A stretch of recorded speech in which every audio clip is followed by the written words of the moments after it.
Shankar jewellers Sirsa भरोका वाले शिशपाल सुधार व हवा सिंह सुधार का मशहूर हॉलमार्क ज्वेलरी शोरूम। हमारे यहाँ सोने व चांदी के आभूषण हर समय तैयार मिलते हैं और ऑर्डर पर भी तैयार किए जाते हैं। शंकर ज्वेलर्स पीएनबी वाली गली रूड़ी बाजार सिरसा। अधिक जानकारी के लिए संपर्क करें 9466732005 या 9416388442। नमस्कार, स्वागत आपका के हरियाणा पे। मैं हूं आपके साथ रमेश जाखड़ और इस वक्त मैं मौजूद हूं भारतीय किसान एकता के अगर संस्थापक की बात करें या अध्यक्ष की बात करें तो लखविंदर सिंह ओढ़क जी के पास। और आज बात करेंगे कि जो ओडा ब्लॉक का बकाया बीमा है, जो बचा हुआ बीमा है, और इसके साथ साथ तमाम किसानी के मुद्दों पे चर्चा करेंगे। लखविंदर सिंह ओढ़क जी हमारे साथ मौजूद है, तो इनसे बातचीत करते हैं कि आखिर कब तक जो है वो पुराना बीमा पेंडिंग पड़ा हुआ है और आने वाले समय में अगर गेहूं के बीमे की बात करें तो उसको लेकर के क्या कुछ अपडेट है। लखविंदर जी अगर बात करें तो सबसे पहले बात करेंगे ओडा का बकाया बीमा है, क्योंकि पीछे 21 तारीख को इंटरव्यू किया था तो उसमें 28 तारीख तक की बात कही गई थी। 28 तारीख निकल चुकी है, तो उसके बाद अब तक बीमा नहीं है, क्या अपडेट है? सब तो पहलों रमेश जाखड़ साहब ਤੁਹਾਨੂੰ ਤੇ ਤੁਹਾਡੀ ਪੂਰੀ ਕੇ ਹਰਿਆਣਾ ਦੀ ਟੀਮ ਨੂੰ ਧੰਨਵਾਦ। ਤੁਹਾਡੇ ਚੈਨਲ ਨਾਲ ਜੁੜੇ ਹੋਏ ਸਾਰੇ ਦਰਸ਼ਕਾਂ ਨੂੰ ਸਤਿ ਸ੍ਰੀ ਅਕਾਲ, ਰਾਮ ਰਾਮ। ਜੋ ਉਹਦਾ ਬੀਮਾ ਕਲੇਮ 40 ਪਿੰਡ ਲਗਭਗ ਰਹਿੰਦੇ ਨੇ, ਉਹਨਾਂ ਦਾ ਜੋ ਪਹਿਲਾਂ 28 ਤਰੀਕ ਤੱਕ ਦਾ ਸਮਾਂ ਦਿੱਤਾ ਸੀ, ਲੇਕਿਨ ਦੋ ਦਿਨ ਪਹਿਲਾਂ ਹੀ ਸਾਨੂੰ ਜਿਹੜਾ ਪ੍ਰਸ਼ਾਸਨ ਨੇ, ਜ਼ਿਲ੍ਹਾ ਪ੍ਰਸ਼ਾਸਨ ਨੇ ਬੁਲਾ ਲਿਆ ਸੀ, ਜਿਸ ਦੇ ਵਿੱਚ ਐਸਪੀ ਹੈੱਡਕੁਆਟਰ ਡੱਬਵਾਲੀ ਤੇ ਨਾਲ ਦੂਸਰੇ ਅਧਿਕਾਰੀ ਐਸਡੀਐਮ ਕਾਲਾਂਵਾਲੀ, ਕ੍ਰਿਸ਼ੀ ਵਿਭਾਗ, ਬੀਮਾ ਕੰਪਨੀ ਵਾਲੇ ਅਧਿਕਾਰੀ ਸਾਰਿਆਂ ਨੇ ਮਿਲ ਕੇ 15-20 ਪਿੰਡਾਂ ਦੇ ਸਾਥੀ ਆ ਕੇ ਤੇ ਉਹਨਾਂ ਨੇ ਸਾਡੇ ਤੋਂ 9 ਤਰੀਕ ਤੱਕ ਦਾ ਟਾਈਮ ਲਿਆ। 9 ਤਰੀਕ ਤੱਕ ਨਹੀਂ ਆਉਂਦਾ ਤੇ ਅਗਰ 10 ਤਰੀਕ ਨੂੰ ਸਾਡਾ ਜਿਹੜਾ ਪਹਿਲਾਂ ਐਲਾਨ ਸੀ ਉਹ ਉਵੇਂ ਦਾ ਉਵੇਂ 10 ਤਰੀਕ ਨੂੰ ਤਾਲਾਬੰਦੀ ਕੀਤੀ ਜਾਊਗੀ ਤਹਿਸੀਲ ਕਾਲਾਂਵਾਲੀ ਦੀ। ਤੇ ਅੱਜ ਸਾਡਾ ਪ੍ਰਦਰਸ਼ਨ ਸੀ, ਉਸ ਦੇ ਵਿੱਚ ਵੀ ਅੱਜ ਉਸ ਮੁੱਦੇ ਦਾ ਰਿਵਿਊ ਕੀਤਾ। ਅੱਜ ਅਸੀਂ ਲਗਭਗ ਸਾਡੀ 2 ਤੋਂ 2.5 ਘੰਟੇ ਸੰਬੰਧਿਤ ਵਿਭਾਗਾਂ ਦੇ ਅਧਿਕਾਰੀਆਂ ਦੇ ਨਾਲ ਸੀਟੀਐਮ ਦੀ ਅਧਿਕਸ਼ਤਾ ਦੇ ਵਿੱਚ ਮੀਟਿੰਗ ਹੋਈ। ਭਾਰਤੀ ਕਿਸਾਨ ਏਕਤਾ ਦੇ ਵਿਕੇ ਨਾਲ ਜੁੜੇ ਹੋਏ ਸਾਰੇ ਸਾਥੀ, ਸਾਰੇ ਪਦਾਧਿਕਾਰੀ, ਅਲੱਗ-ਅਲੱਗ ਪਿੰਡਾਂ ਤੋਂ ਆਏ ਸਾਥੀਆਂ ਨੇ ਪੂਰੀ ਵਿਸਤਾਰ ਦੇ ਵਿੱਚ ਹਰ ਇੱਕ ਪਹਿਲੂ ਤੇ ਚਰਚਾ ਕੀਤੀ ਤੇ ਅੱਜ ਵੀ ਉਹਨਾਂ ਨੇ ਆਸ਼ਵਸਤ ਕੀਤਾ ਹੈ ਜੋ ਉਹਦਾ ਬਕਾਇਆ ਬੀਮਾ ਕਲੇਮ ਹੈ ਵੀ ਇਸ ਹਫ਼ਤੇ ਦੇ ਅੰਦਰ ਪੈ ਜਾਊਗਾ, ਵੀ ਤੁਹਾਨੂੰ ਜੋ ਤੁਹਾਨੂੰ टाइम दिता 9 तरीक उस तो पहले पै जाऊगा। तो दिक्कत की आ रही है, क्यों नहीं पै रहा है?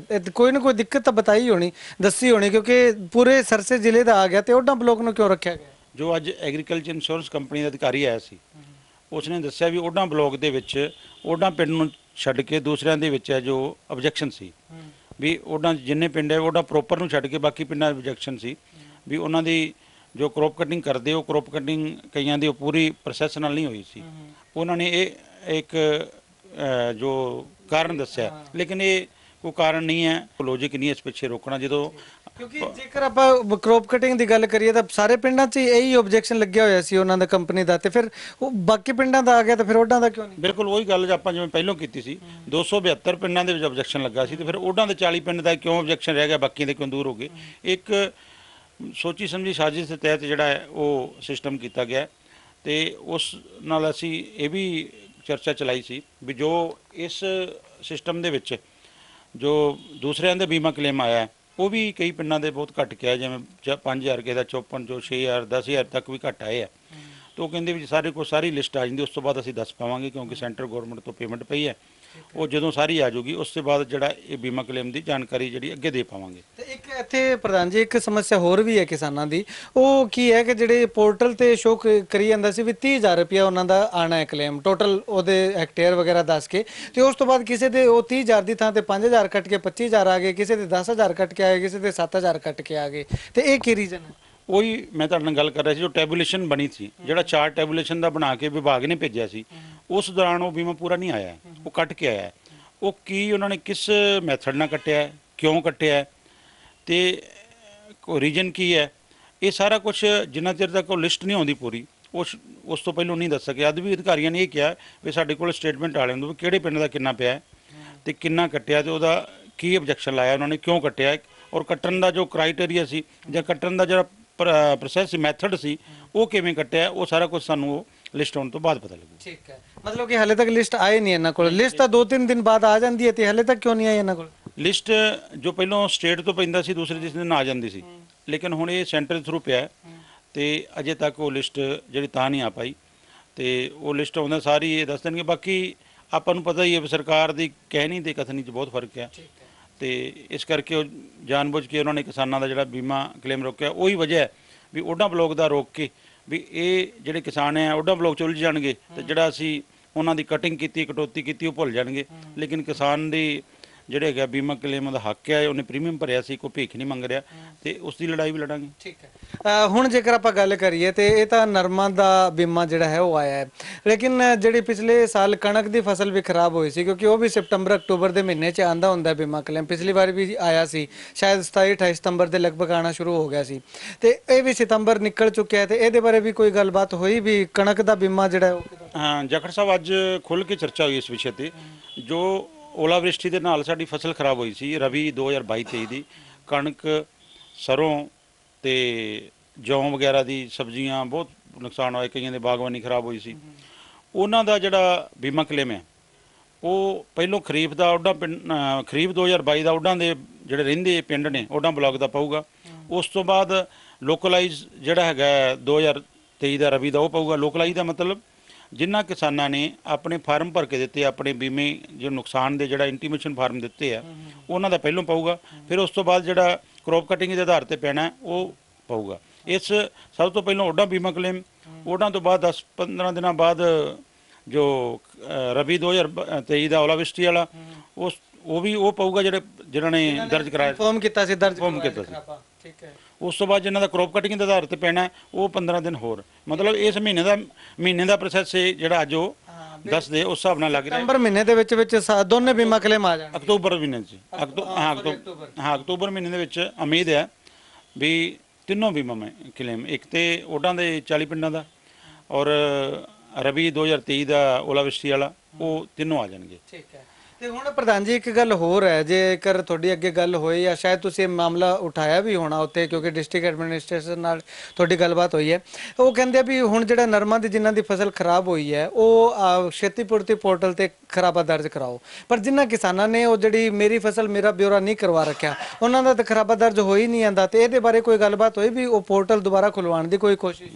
ਬਹੁਤ ਵਧੀਆ ਸਵਾਲ ਹੈ ਤੁਹਾਡੇ ਰਾਹੀਂ। ਮੈਂ ਦਰਸ਼ਕਾਂ ਨੂੰ ਵੀ ਦੱਸਣਾ ਚਾਹਣਾ ਹੈ ਵੀ ਬਿਲਕੁਲ ਧਿਆਨ 'ਚ ਕਰ ਲਿਓ।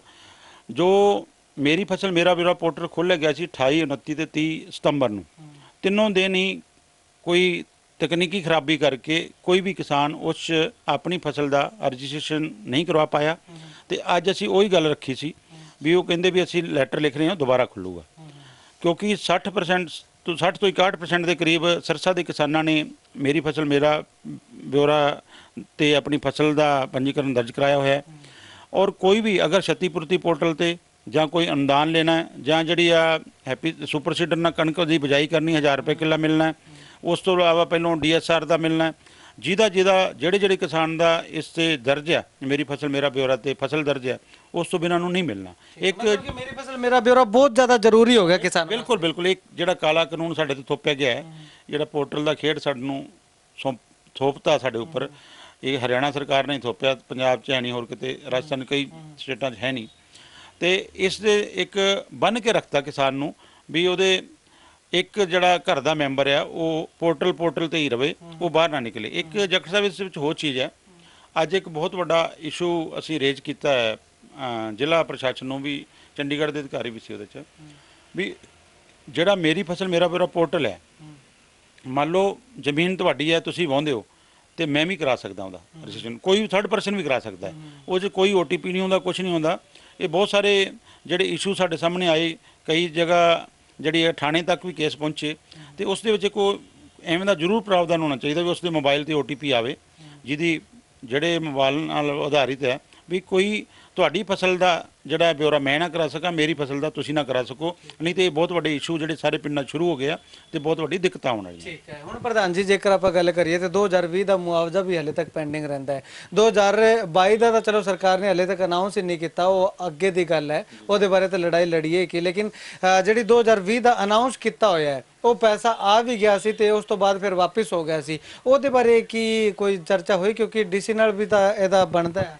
ਬਿਲਕੁਲ ਸਰ, ਉਸ ਵਾਸਤੇ ਚਰਚਾ ਹੋਈ। ਉਹ ਕਹਿੰਦੇ ਵੀ ਇਸ 10-15 ਦੇ ਅੰਦਰ ਉਹ ਵੀ ਜਿਹੜੇ ਹੈਗੀਆਂ ਸੰਬੰਧਿਤ ਤਹਿਸੀਲਾਂ ਦਾ ਜਿਹੜਾ ਹੈ, ਕਿਉਂਕਿ ਮਾਰਚ ਦੇ ਵਿੱਚ ਉਹ ਲੈਪਸ ਹੋ ਗਿਆ ਸੀ, जनवरी च आया सी, नहीं वंडिया गया, तहसीलदारां ने ਜਾਂ SDM ने नहीं वंडिया, ਉਹਨਾਂ ਦੀ ਨਾਕਾਮੀ ਤੇ ਨਕਾਰੇਪਨ ਕਰਕੇ ਉਹ ਵਾਪਸ ਚਲਾ ਗਿਆ।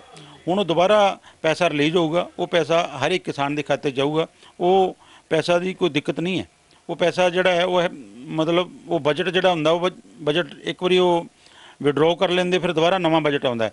ਲੇਕਿਨ ਉਸ 'ਤੇ 5-7 ਦਿਨ 10 ਦਿਨ 15 ਦਿਨ ਟਾਈਮ ਵੀ ਲੱਗ ਸਕਦਾ ਹੈ, ਲੇਕਿਨ ਉਹ ਪੈਸਾ ਜ਼ਰੂਰ ਆਊਗਾ। ਅੱਜ ਵੀ ਖੁੱਲ੍ਹ ਕੇ ਉਸ ਵਿਸ਼ੇ 'ਤੇ ਚਰਚਾ ਹੋਈ ਹੈ। ਠੀਕ ਹੈ, ਆਖਿਰ 'ਚ ਜਿਹੜੀ ਹੈ ਉਹ ਕਿਸਾਨਾਂ ਨੂੰ ਕੀ ਅਪੀਲ ਕਰਨਾ ਚਾਹੋਗੇ? ਉਹ ਪੋਰਟਲ ਖੁੱਲਣ ਦੀ ਕਦੋਂ ਤੱਕ ਸੰਭਾਵਨਾ ਹੈ ਤਾਂ ਕਿ ਕਿਸਾਨ ਉਹ ਤਰੀਕ ਤੱਕ ਜਿਹੜੇ ਥੋੜਾ ਜਿਹਾ ਆਪਣੇ ਮਾਈਂਡ ਨੂੰ ਸੈੱਟ ਕਰ ਲੈਣ ਕਿ ਆਪਾਂ ਮੇਰੀ ਫਸਲ ਮੇਰਾ ਪਿਓ ਕਰਵਾਉਣਾ ਹੈ? ਇੱਕ ਤੇ ਜੱਟ ਸਾਹਿਬ 2-3 ਅਪੀਲਾਂ ਨੇ ਜੋ ਸਾਡੇ ਹੋਰ ਮੁੱਦੇ ਰੇਜ ਹੋਈ ਸੀ, ਉਹ ਵੀ ਮੈਂ ਕਿਸਾਨਾਂ ਨੂੰ ਦੱਸਣਾ ਚਾਹੁੰਦਾ, ਕਿਉਂਕਿ ਤੁਹਾਡੇ ਚੈਨਲ ਨੂੰ ਬਹੁਤ ਗੰਭੀਰਤਾ ਨਾਲ ਕਿਸਾਨ ਦੇਖਦੇ, ਹਰ ਇੱਕ ਚੀਜ਼ ਨੂੰ ਦੇਖਦੇ ਆ, ਤੇ ਉਸ ਕਰਕੇ ਇਸ ਤੋਂ ਜਾਣਕਾਰੀ ਸਾਰੇ ਕਿਸਾਨਾਂ ਤੱਕ ਸਟੀਕ ਪਹੁੰਚ ਸਕੇ। ਪੋਰਟਲ ਦੇ ਵਾਸਤੇ ਅੱਜ ਲੈਟਰ ਚਲਾ ਜਾਊਗਾ, 2-3 ਦਿਨ ਤੱਕ ਜਦੋਂ ਵੀ ਖੁੱਲੂਗਾ ਉਦੋਂ ਅਸੀਂ ਉਸ ਦਾ ਜਿਹੜਾ ਹੈਗਾ ਪੇਪਰ ਰਾਹੀਂ, ਮੀਡੀਆ ਰਾਹੀਂ, ਤੁਹਾਡੇ ਰਾਹੀਂ ਸਾਰੇ ਤੱਕ, ਅੱਜ ਕੱਲ੍ਹ ਸੋਸ਼ਲ ਮੀਡੀਆ ਦਾ ਜ਼ਮਾਨਾ ਸਾਰੀ ਜਗ੍ਹਾ ਪਹੁੰਚ ਜਾਊਗਾ। ਇੱਕ ਜਿਹੜਾ ਕਰੋਪ ਦੇ ਮਿਸਮੈਚ ਹੈ ਉਸ ਦੇ ਉੱਪਰ ਵੀ ਜਿਹੜਾ ਵਰਕ ਚੱਲ ਰਿਹਾ, ਉਹ ਜਿਹੜੇ ਸੰਬੰਧਿਤ ਅਧਿਕਾਰੀ ਨੇ ਮਿਸਮੈਚ ਡਾਟਾ ਉਹਨਾਂ ਕੋਲ ਆ ਰਿਹਾ ਉਹ ਠੀਕ ਕਰ ਰਹੇ ਨੇ। ਕਈ ਕਿਸਾਨਾਂ ਦੀ ਫਸਲ ਜਿਹੜੀ ਮਿਸਮੈਚ ਹੈ ਉਹ ਵੀ 2-4 ਦਿਨ ਵੇਟ ਕਰਨ, ਉਹ ਵੀ ਉਹਨਾਂ ਦੀ ਫਸਲ ਹੈ ਜਿਹੜੀ ਠੀਕ ਹੋ ਜਾਊਗੀ। ਉਸ ਦੇ ਨਾਲ ਨਾਲ ਰਬੀ ਦਾ ਸੀਜ਼ਨ ਆ ਰਿਹਾ, ਰਬੀ ਸੀਜ਼ਨ ਵਾਸਤੇ ਸਾਨੂੰ ਕਣਕ ਦੀ, ਜੌਂ ਦੀ, ਸਰੋਂ ਦੀ, ਆਲੂ ਦੀ ਬਿਜਾਈ ਵਾਸਤੇ DAP ਦੀ ਲੋੜ ਹੈ। ਉਸ ਤੋਂ ਬਾਅਦ ਉਹਨੂੰ ਪਾਲਣ ਵਾਸਤੇ ਯੂਰੀਆ ਦੀ ਲੋੜ ਹੈ। ਅੱਜ ਇੱਕ ਬਹੁਤ ਵੱਡਾ ਇਸ਼ੂ ਅਸੀਂ ਰੱਖਿਆ ਹੈ ਵਿਭਾਗ ਦੇ, ਐਗਰੀਕਲਚਰ ਵਿਭਾਗ ਤੇ ਜ਼ਿਲ੍ਹਾ ਪ੍ਰਸ਼ਾਸਨ ਦੇ ਅੱਗੇ, ਵੀ ਹਰ ਇੱਕ ਦੁਕਾਨ ਦੇ ਬਾਹਰ ਇੱਕ ਡਿਸਪਲੇ ਬੋਰਡ ਹੋਣਾ ਚਾਹੀਦਾ, ਡੇਲੀ ਮੇਨਟੇਨ ਹੋਵੇ ਵੀ ਉਸ ਦੇ ਕੋਲ ਕਿੰਨੀ ਉਸ ਦੇ ਅੰਦਰ DAP ਹੈ, ਕਿੰਨੀ ਯੂਰੀਆ ਉਸ ਉੱਪਰ ਹੈ, ਕਿੰਨਾ ਸਟਾਕ ਹੈ, ਦੁਕਾਨ ਤੇ ਕਿੰਨਾ, ਗਡਾਊਨ 'ਚ ਕਿੰਨਾ, ਹੋਲਸੇਲਰ ਹੈ ਤੇ ਹੋਲਸੇਲ 'ਚ ਕਿੰਨਾ ਹੈ, ਉਹ ਮੇਨਟੇਨ ਹੋਊਗਾ। ਉਸ ਦੇ ਨਾਲ ਨਾਲ ਜਿਹੜਾ ਵੀ ਕੋਈ ਟੈਗਿੰਗ ਕਰਦਾ ਹੈ ਉਹ ਬਿਲਕੁਲ ਉਸ ਵਾਸਤੇ ਲੈਟਰ ਕਢਵਾਤਾ, ਕੋਈ ਵੀ ਕਿਸਾਨ ਨੂੰ ਧੱਕੇ ਨਾਲ ਚੀਜ਼ ਨਾ ਦੇਊਗਾ। ਨਾਲ ਹੀ ਨਾਲ ਜਿਹੜੇ ਇਹ ਤਾਂ ਹੋ ਗਏ ਪ੍ਰਾਈਵੇਟ ਅਦਾਰਿਆਂ ਦੀ ਗੱਲ, ਚਾਹੇ ਉਹ ਪਿੰਡ 'ਚ ਹੈ, ਚਾਹੇ ਸ਼ਹਿਰ 'ਚ ਹੈ, ਚਾਹੇ ਕਸਬੇ 'ਚ ਹੈ। ਇੱਕ ਸਾਡੇ ਸੈਂਟਰ ਨੇ, ਇਫਕੋ ਸੈਂਟਰ ਹੈ, ਕ੍ਰਿਪਕੋ ਸੈਂਟਰ ਹੈ, ਉਸ ਦੇ ਨਾਲ ਜਿਹੜੀਆਂ ਸੁਸਾਇਟੀਆਂ ਨੇ, ਸਹਿਕਾਰੀ ਸੁਸਾਇਟੀਆਂ ਨੇ, ਉਹਨਾਂ ਦੇ ਰਾਹੀਂ ਵੀ ਖਾਦ ਦਿੱਤੀ ਜਾਂਦੀ ਹੈ। ਉਹਨਾਂ ਦੇ ਵਿੱਚ ਵੀ ਕਿਸਾਨਾਂ ਨੂੰ ਨੈਨੋ ਯੂਰੀਆ ਜਾਂ DAP ਲਿਕਵਿਡ ਜਾਂ ਕੋਈ ਹੋਰ ਚੀਜ਼ਾਂ ਨਾਲ ਥੋਪੀਆਂ ਜਾਂਦੀਆਂ। ਉਸ ਵਾਸਤੇ ਵੀ ਅੱਜ ਲੈਟਰ ਇਸ਼ੂ ਕਰਵਾਤੇ ਹੈ। ਕਿਸੇ ਵੀ ਕਿਸਾਨ ਨੂੰ ਤੁਹਾਡੇ ਚੈਨਲ ਮਾਧਿਅਮ ਰਾਹੀਂ ਕਹਿਣਾ ਚਾਹੁੰਦੇ ਆ, ਤੁਹਾਡਾ ਨੰਬਰ ਹੈਗਾ, ਕੋਈ ਐਸਾ ਗੱਲ ਕੋਈ ਦੁਕਾਨਦਾਰ ਕਰਦਾ ਹੈ, ਸਾਥੀ ਉਹਦੀ ਵੀਡੀਓ ਬਣਾਓ, ਵੀਡੀਓ ਬਣਾ ਕੇ ਸੰਬੰਧਿਤ ਅਧਿਕਾਰੀਆਂ ਨੂੰ ਭੇਜੋ, ਸਾਡੇ ਕੋਲ ਭੇਜੋ। ਹਰ ਕੋਈ ਵੀ ਦੁਕਾਨਦਾਰ ਅਗਰ ਕਿਸੇ ਤੋਂ ਬਲੈਕ ਕਰਦਾ, ਕਿਸੇ ਨਾਲ ਟੈਗਿੰਗ ਕਰਦਾ, ਕਿਸੇ ਨਾਲ ਧੋਖਾਧੜੀ ਕਰਦਾ, ਉਹਨੂੰ ਉਜਾਗਰ ਕਰੋ। ਕਿਉਂਕਿ ਕਈ ਜਗ੍ਹਾ ਤੇ ਪਹਿਲਾਂ ਆਇਆ ਵੀ 25% ਉਹ ਆਪਣੇ ਕਸਟਮਰਾਂ ਨੂੰ ਵੇਚੂਗਾ, 75 ਦੂਜਿਆਂ ਨੂੰ ਵੇਚੂਗਾ। ਕੋਈ 25 ਨਹੀਂ, ਕੋਈ 75 ਨਹੀਂ, ਕਸਟਮਰ ਹੈ, ਚਾਹੇ ਆਪਣਾ ਚਾਹੇ ਪਰਾਇਆ ਹੈ। ਅਗਰ ਕੋਈ ਖਾਦ ਲੈਣ ਆਇਆ ਤੁਹਾਡੀ ਦੁਕਾਨ ਦੇ, ਦੁਕਾਨਦਾਰ ਦੀ ਦੁਕਾਨ ਤੇ ਖਾਦ ਹੈ, ਤੇ ਅਗਰ ਉਹ ਮਨਾ ਕਰਦਾ ਹੈ ਤਾਂ ਉਹ ਅਪਰਾਧ ਹੈ, ਕਿਉਂਕਿ ਐਸੈਂਸ਼ੀਅਲ ਜੋ ਜ਼ਰੂਰੀ ਵਸਤੂ ਅਧਿਨਿਯਮ ਦੇ ਤਹਿਤ ਆਉਂਦੀ ਹੈ ਜੀ ਫਰਟੀਲਾਈਜ਼ਰ। ਇਸ ਕਰਕੇ ਉਸ ਚੀਜ਼ ਨੂੰ ਦੇਖਣਾ ਜ਼ਰੂਰੀ ਹੈ। ਇੱਕ ਦੂਸਰਾ ਜਿਹੜਾ ਕਿ ਮੰਡੀ ਦੇ ਵਿੱਚ ਲੁੱਟ ਹੋ ਰਹੀ, ਉਸ ਵਾਸਤੇ ਵੀ ਚਰਚਾ ਉੱਠੀ ਸੀ, ਉਹ ਵੀ ਅਸੀਂ ਦੱਸਿਆ। ਇੱਕ ਕਾਢਾ ਵਿਭਾਗ ਤੇ ਨਾਲ ਜਿਹੜੀਆਂ ਡਿੱਗੀਆਂ ਕਿਸਾਨਾਂ ਦੀਆਂ ਸਬਸਿਡੀਆਂ ਆਈਆਂ ਸੀ, ਉਸ ਤੇ ਚਰਚਾ ਹੋਈ। ਐਕਸ਼ਨ ਸੰਬੰਧ 3 ਸਾਲਾਂ ਦੀ ਪਈ ਹਾਲੇ ਤੱਕ, ਉਹ ਵੀ ਐਕਸ਼ਨ ਸਾਹਿਬ ਆਏ ਸੀ, ਉਹਦੇ ਨਾਲ ਵੀ ਚਰਚਾ ਹੋਈ। ਉਹ ਜਿਹੜਾ ਅਕਤੂਬਰ ਨਵੰਬਰ ਤੱਕ ਸਾਰੇ ਪੈਸੇ ਰਿਲੀਜ਼ ਹੋਣਗੇ, ਕਿਉਂਕਿ 50% ਸਟੇਟ ਗਵਰਨਮੈਂਟ ਦਾ ਹੁੰਦਾ, 50% ਸੈਂਟਰ ਗਵਰਨਮੈਂਟ ਹੁੰਦਾ। ਸੈਂਟਰ ਗਵਰਨਮੈਂਟ ਦੇ ਪੈਸੇ ਰੁਕੇ ਹੋਏ ਆ, ਉਹ ਆ ਜਾਣਗੇ। ਜਿਹੜੇ ਸੌਰ ਊਰਜਾ ਸਿਸਟਮ ਲੱਗਣੇ ਸੀ, ਉਹਦੇ ਵਿੱਚ ਵੀ ਇੱਕ ਧਾਂਦਲੀ ਕੀਤੀ ਇਹਨਾਂ ਨੇ, 1.5-200 ਸਾਲਾਂ ਦੇ ਪੈਸੇ ਭਰੇ ਆ, ਹੁਣ ਉਹ ਵਧਾ ਕੇ ਲੈ ਰਿਹਾ। ਮੰਨ ਲਓ ਮੈਂ ਕੋਈ ਚੀਜ਼ ਖਰੀਦ ਲਈ, ਉਹ ਜਿਹੜੇ ਜਿੰਨਾ ਸਰਕਾਰ ਨੇ ਪੈਸੇ ਮੰਗੇ ਮੈਂ ਦੇ ਦਿੱਤੇ, ਤੇ ਉਹ ਚੀਜ਼ ਤਾਂ ਸਰਕਾਰ ਦੀ ਜ਼ਿੰਮੇਵਾਰੀ ਨਾ ਲਗਾਵੇ, ਜਾਂ ਉਸ ਸੰਬੰਧਿਤ ਵਿਭਾਗ ਦੀ ਜ਼ਿੰਮੇਵਾਰੀ ਹੈ, ਠੇਕੇਦਾਰ ਦੀ ਜ਼ਿੰਮੇਵਾਰੀ ਹੈ। ਕਿਸਾਨ ਨੇ ਤਾਂ ਆਪਣੇ ਪੈਸੇ ਪੂਰੇ ਦੇ ਦਿੱਤੇ। ਉਸ ਵਾਸਤੇ ਨਾਲ ਹੀ ਨਾਲ ਇਹਦੇ ਨਾਲ ਹੋਰ ਜਿੰਨੇ ਵੀ ਇਸ਼ੂ ਸੀ, ਵੀ ਬਿਜਲੀ ਵਿਭਾਗ ਦਾ ਜਿਹੜੇ ਇੱਕ ਬਿਜਲੀ ਵਿਭਾਗ ਦਾ ਹੋਰ ਹੈ ਵੀ ਜਿਹੜਾ ਕਹਿੰਦੇ ਵੀ 10 HP ਦਾ ਜਿੰਨੇ ਭਰ ਰੱਖਿਆ ਸੀ ਉਹ ਸੋਲਰ ਉਹਨਾਂ ਨੂੰ ਦੇ ਰਹੀ ਹੈ। ਹਾਂ, ਉਹ ਤਾਂ ਹੈ ਹੀ ਹੈ ਇਸ਼ੂ। ਉਸ ਦੇ ਨਾਲ ਇੱਕ ਹੋਰ ਵੱਡਾ ਇਸ਼ੂ ਬਣ ਗਿਆ, ਬਿਜਲੀ ਵਿਭਾਗ ਨੇ ਸਕੀਮ ਜਾਰੀ ਕਰਤੀ ਵੀ 100 ਰੁਪਏ ਪ੍ਰਤੀ ਹਾਊਸ ਪਰ ਭਰ ਕੇ ਆਪਣੀ ਸਿਕਿਉਰਿਟੀ ਵਧਾ ਸਕਦਾ। ਮੰਨ ਲਓ ਮੇਰੀ 20 ਦੀ ਮੋਟਰ ਹੈ, ਮੈਂ 30 ਦੀ ਕਰਨੀ ਹੈ, ਤਾਂ 1000 ਰੁਪਏ ਭਰੂੰਗਾ, ਦੇ ਦੂੰਗਾ। ਉਹ ਭਰਾਲੇ ਸਾਰਾ ਕੁਝ ਕਰ ਲਿਆ। ਹੁਣ ਨਵਾਂ ਫਰਮਾਨ ਜਾਰੀ ਕਰਤਾ ਵੀ ਮੀਟਰ ਦੇ ਨਾਮ ਦੇ 8000 ਤੋਂ ਲੈ ਕੇ 8500 ਰੁਪਏ ਤੱਕ ਲੈ ਜਾਂਦੇ ਵੀ ਮੀਟਰ ਲੱਗੂਗਾ।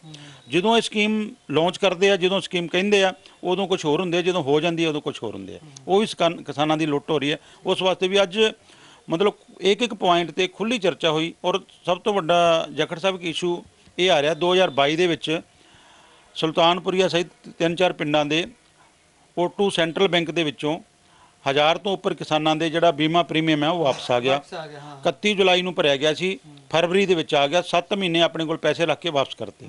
ਉਸ ਵਾਸਤੇ ਵੀ ਅੱਜ ਲੜਾਈ ਲੜੀ ਹੈ, ਉਹ ਵੀ ਉਹ ਲੈਟਰ ਭੇਜਣਗੇ ਪੋਰਟਲ ਖਿਲਾ ਕੇ, ਉਸ ਬਾਰੇ ਚਰਚਾ ਹੋਊਗੀ। ਜਿਹੜਾ ਹੁਣ ਮੌਕੇ ਤੇ ਬਚੇਰ ਵਾਲੇ ਸਾਈਡ 'ਚ ਬਣੀ ਬ੍ਰਾਂਚ ਤੇ ਬੈਂਕ ਹੈ, ਹਜ਼ਾਰਾਂ ਕਿਸਾਨਾਂ ਦੇ ਪੈਸੇ ਆ ਜਿਹੜੇ ਉਹ ਅੱਗੇ ਨਹੀਂ ਜਾ ਰਹੇ, ਉਹ ਬੈਂਕਾਂ 'ਚ ਪਏ ਨੇ। ਉਸ ਵਾਸਤੇ ਵੀ ਸਾਰੇ ਮੁੱਦਿਆਂ ਨੂੰ ਲੈ ਕੇ ਅੱਜ ਇੱਕ ਬਹੁਤ ਵਿਸਤਾਰ ਚਰਚਾ ਹੋਈ ਤੇ ਉਮੀਦ ਹੈ ਜਿਹੜੀ ਆ ਚਰਚਾ ਹੋਈ ਹੈ ਸੰਤੁਸ਼ਟੀਜਨਕ ਰਹੀ, ਕੁਝ ਫੈਸਲੇ ਬਣੇ।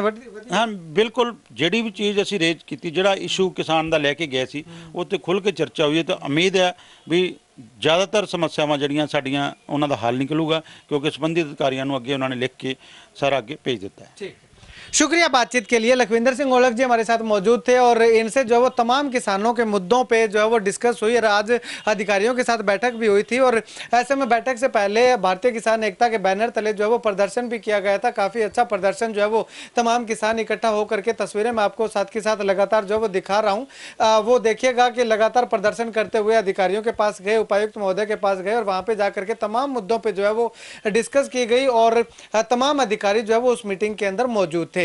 उस मीटिंग में जो है वो की गई और सकारात्मक मीटिंग, इसको जो है वो लखविंदर सिंह ओलख का साफ तौर पे कहना है कि सकारात्मक मीटिंग जो है वो रही है।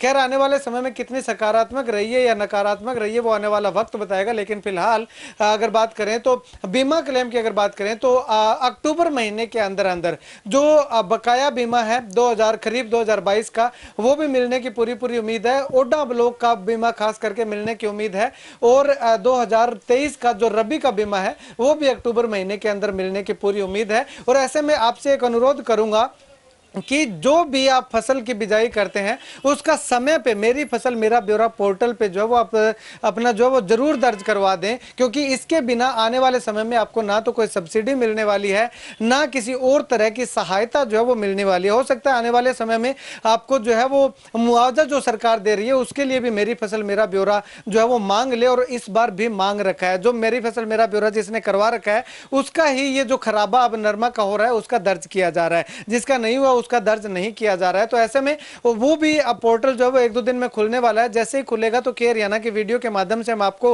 सूचित करेंगे कि पोर्टल खुल चुका है और वो जो है वो आप अपना खराबा इस बार दर्ज करवा लें और आने वाले समय में ऐसी भूल और ऐसी चूक जो है वो ना करें कि आप मेरी फसल मेरा ब्यौरा पोर्टल पे अपनी फसल का विवरण जो है वो ना दे सकें। कुछ और प्रधान जी कहना चाह रहे थे? आज जो 3 अक्टूबर है, तो 3 अक्टूबर के दिन लखीमपुर खीरी में हमारे किसानों को प्रदर्शन करते हुए किसानों को 4 हमारे किसान साथी और एक पत्रकार भाई, उनको अजय मिश्रा टैनी के गुंडे बेटे ने अपनी गाड़ी के नीचे कुचल के उसको दबा के कुचल कर उसका कत्ल किया था।